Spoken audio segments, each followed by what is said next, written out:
GST அதிகரிக்கிறதுக்காக இது பண்ணியிருப்பாங்க. பலவித சந்தேகங்கள் வருது. எப்படின்னா நீங்கள் வந்து எதுவும் கொடுக்கலைன்னா எதுவும் கொடுக்கலன்னு திட்டுவாங்க, ஏதாவது கொடுத்தா இது ஏன் கொடுத்தாங்கன்னு யோசிப்பாங்க. அப்போ மொத்தமாக வந்து ஒரு வந்ததை சந்தோஷமாக அனுபவிக்கிற மனநிலை கொஞ்சம் குறைவாக இருக்க மாதிரி இருக்குது. இது வந்து ஜிஎஸ்டி அதிகமாக தான் ஆகும். இப்போ வந்து நிறைய செலவழிச்சா, நம்ம உணவுப் பொருட்களை செலவழிச்சா ஆகாது, பேக்கடு உணவுப் பொருட்களை செலவழிச்சா ஆகும், ஜிஎஸ்டி ஆகும். மற்றதில் ஆகும். இன்சூரன்ஸில் அநேகமாக எடுத்துருவாங்கன்னு நினைக்கிறேன். அடுத்த மீட்டிங்கில் ஜிஎஸ்டி எடுத்துருவாங்க. அட்லீஸ்ட் சீனியர் சிட்டிசன்ஸுக்கு எடுத்துருவாங்க. மெடிக்கல் இன்சூரன்ஸில் எடுத்துருவாங்க.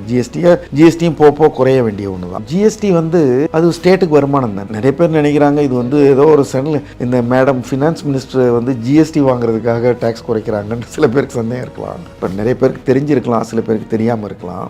இப்போ நான் போய் ஒரு ஹோட்டலில் சாப்பிட்றேன், 100 ரூபா நான் கட்டுறேன் அப்படின்னு சொன்னால் 100 ரூபா பில்லுக்கு 18 ரூபா டேக்ஸ் போடுறாங்க. அந்த 18 ரூபாயில் 9 ரூபா ஸ்டேட் டேக்ஸ், 9 ரூபா ஸ்டேட் கவர்மெண்ட்டுக்கு நான் கொடுத்துட்றேன். இன்னொரு 9 ரூபா சென்ட்ரல் கவர்மெண்ட் எடுத்துகிட்டு போகிறாங்க இல்லையா? அந்த 9 ரூபாயை அவங்களே வச்சுக்க முடியாது. அவங்க இந்த டெவல்யூஷன் ஒன்று இருக்குது. சென்ட்ரல் கவர்மெண்ட்டில் வர்ற tax, state government tax state கவர்மெண்ட்டுக்கு, ஆனால் சென்ட்ரல் கவர்மெண்ட்டுக்கு வர்ற டேக்ஸு ஒரு குறிப்பிட்ட தொகையை எல்லா மாநிலங்களுக்கும் பிரித்து கொடுக்கணுன்னு இருக்குது. அதை தான் நம்ம வந்து உத்தரப்பிரதேசம், பீகாருக்கெல்லாம் கூட கொடுக்குறாங்க, நம்ம கம்மியாக கொடுக்குறாங்கன்னு சொல்கிறோம் இல்லைங்களா? அதில் அந்த சென்ட்ரல் கவர்மெண்ட் வந்து அவங்க வசூல் பண்ணுறதுல 42% திருப்பி வந்து ஸ்டேட்ஸுக்கு கொடுத்துடணும். ஏதோ ஒரு ஸ்டேட்டுக்கு கொடுக்கணும் வேறு விகிதாச்சாரங்களில். அப்போ அவங்க வாங்கின அந்த 9 ரூபாயில் 42%ங்கிறது கிட்டத்தட்ட 3.25 ரூபா, 4 ரூபா. அந்த 4 ரூபாய் ஸ்டேட் கவர்மெண்ட்ஸுக்கு தான் திருப்பி கொடுத்துட்றாங்க. அப்போ ஜிஎஸ்டி 18% போட்டாங்கன்னா அதில் கிட்டத்தட்ட 5% தான் சென்ட்ரல் கவர்மெண்ட் எடுத்துக்க முடியும். மிச்சத்தை எடுத்த உடனே பாதி, அதுக்கப்புறம் மீதி என்று ஒரு பகுதியை அவங்க திருப்பி பெரும்பகுதியை கொடுத்துடணும். அதனால இது ஒரு ஜிஎஸ்டி பூஸ்டிங்கான ஆக்டிவிட்டி இல்லை. ஆக்சுவலாக வந்து ஒரு 2 காரணம் இருக்குது. ஒரு காரணம் வந்து ரொம்ப நாளாகவே இன்கம் டேக்ஸை அதிகமாக கட்டிக்கிட்டு இருக்கிறோன்னு மக்கள் மத்தியில் ஒரு எரிச்சல் இருக்குது, ஒரு கோபம் இருக்குது. ஜிஎஸ்டியும் கட்டுற போது இன்கம் டேக்ஸ் இன்னும் கடுப்பாகுது. நமக்கு ஜிஎஸ்டி எல்லாரும் கட்டுறாங்க, இது வந்து கணக்கில் ஒழுங்காக சம்பளத்தை காமிக்கிறவங்களுக்கு மட்டும் இன்கம் டேக்ஸ் பிடிக்கிறாங்க. கட்டாத எவ்வளோ பேர் இருக்காங்க, ப்ரொஃபஷனல்ஸ் கூட இருக்கிறாங்க. அப்போது அதுக்காக அதனுடைய கொதிநிலை அதிகமாகிடுச்சோ என்னமோ, தகவல் சரியாக தெரிஞ்சு போச்சோ, காசு கொடுத்து கேட்டுட்டாங்களான்னு தெரியல.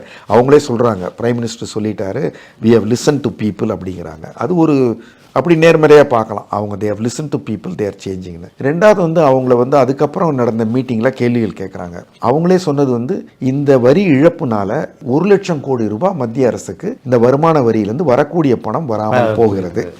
1 லட்சம் கோடி. இது எப்படி நீங்கள் சரி பண்ணுறீங்க? நீங்கள் இதெல்லாம் பண்ணியும் கூட உங்கள் ஃபிஸ்கல் டெபிசிட் 4.4ல் காமிக்கிறீங்க, எப்படி அப்படின்னு கேட்குற போது அவங்க என்ன சொல்கிறாங்க, கடந்த 2-3 ஆண்டுகளாக தனிநபர் கார்ப்பரேட் வருமான வரி ரெண்டும் சேர்ந்து டைரக்ட் டேக்ஸ் கலெக்ஷன் வந்து ஒவ்வொரு ஆண்டும் அடுத்த ஆண்டு அந்த முந்தைய ஆண்டை விட அதிகரிச்சுக்கிட்டே போகுது. 15%லேருந்து 20% வருமானம் கூடுது அவங்களுக்கு. சில ஆண்டு 24% கூட கூடியிருக்கு. மக்கள் தொகை கூடுது, வேலை வாய்ப்புகள் நிறைய பேர் கூட போகிறாங்க, சம்பளம் கொடுக்குறாங்கன்னு வச்சுக்கோங்க. அப்போது இவங்களுக்கு வருமானம் கூட வர்ற போது கூட கட்டுறாங்க, இன்க்ரிமெண்ட் வருதோ அல்லது கூட வருதோ. அப்போது அந்த இன்கம் டேக்ஸ் கூட வர்றதை அதில் நாங்கள் அதிகரிப்பதில் குறைத்து கொண்டு இருக்கிறோம். டாக்ஸ் பாயன்சியில் காம்ப்ரமைஸ் பண்ணிக்கிட்டு நாங்கள் we are giving back to பீப்புளுங்கிறாங்க.